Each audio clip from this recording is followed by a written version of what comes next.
Greetings, everyone. I hope you're doing well. I welcome you back to yet another episode as we continue in the search for our precious child baby testimony. The recent developments are really not very pleasant. It's not because I completely was sold to what all that Daniel was saying, but to a large extent, I'd say 90%, Daniel spoke the truth. He may have been in cahoots with his fiancée, his wife or girlfriend, whatever that lady who's come out to present herself as to Daniel. And they did whatever they did, planned together, and he has scammed her. Daniel did not get paid. As he told us, he made us to believe from Jeremiah's camp all the months that he did the damage control. Although he did get that 500,000, he said, yeah, who recalls when he said that? He got that money. He gave 100,000 to, is that Mary J or someone else? The rest of the monies, I'm just wondering what he did with them. But if he planned the scam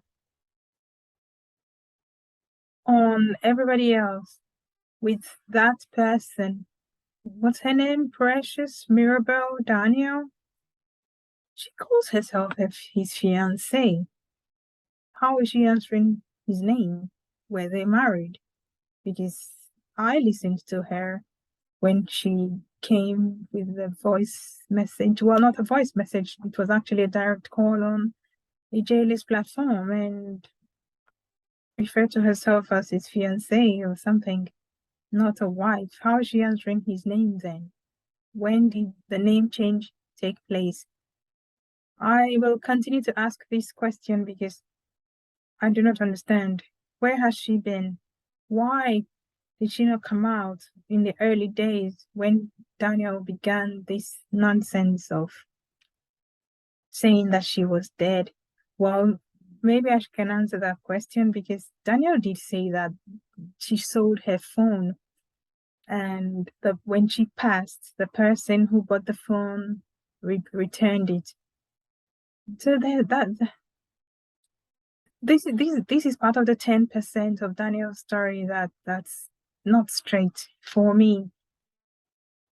Daniel was very defensive and was very agitated. He was offended.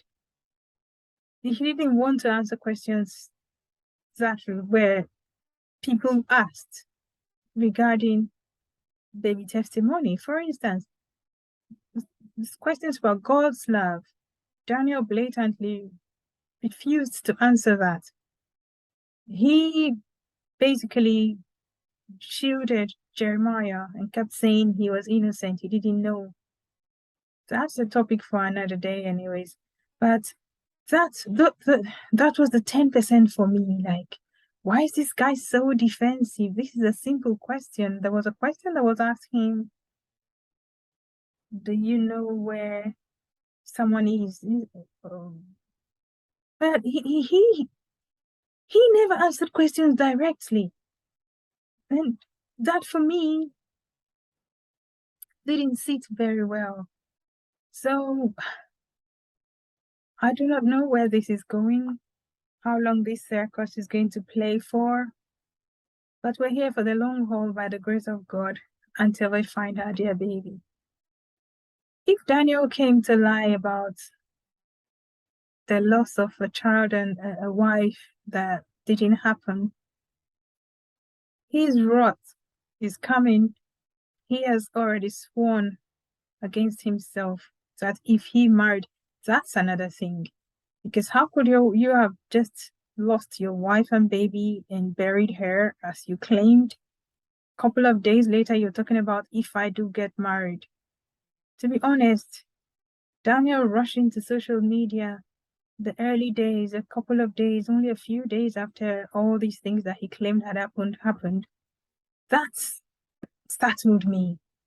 Yeah, everyone is coming to say we grieve differently, all the blah, blah, blah. That's just nonsense. at least in respect of the dead, give it a week at least, or a month.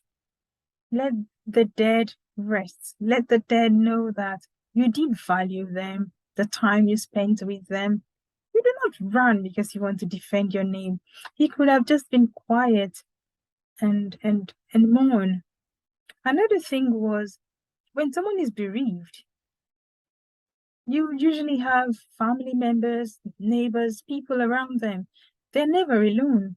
They're usually with people who would be helping them, because you do not know how this death may have affected the person. But Daniel tended to be on top of everything. Yes, the crocodile tears he shared on Prophetic's platform, I do not know.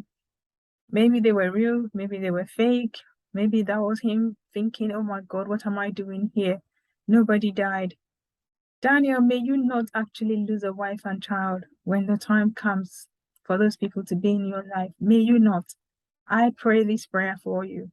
Because if what you have said is untrue, you have cursed yourself. And the Bible says we're ensnared by the words of our mouth. So that curse that you have placed on yourself will surely come. You made them. This is the thing that's common with all those of you who are in the damage control crew.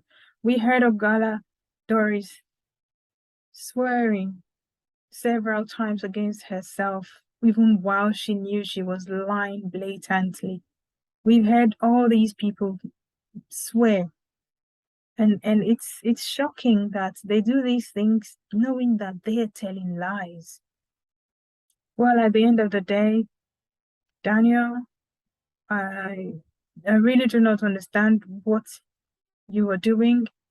Even if they gave you 700 billion for you to vanish from the surface of the earth, your sin will find you out if everything you have done was a lie regarding the losses you claimed to have had.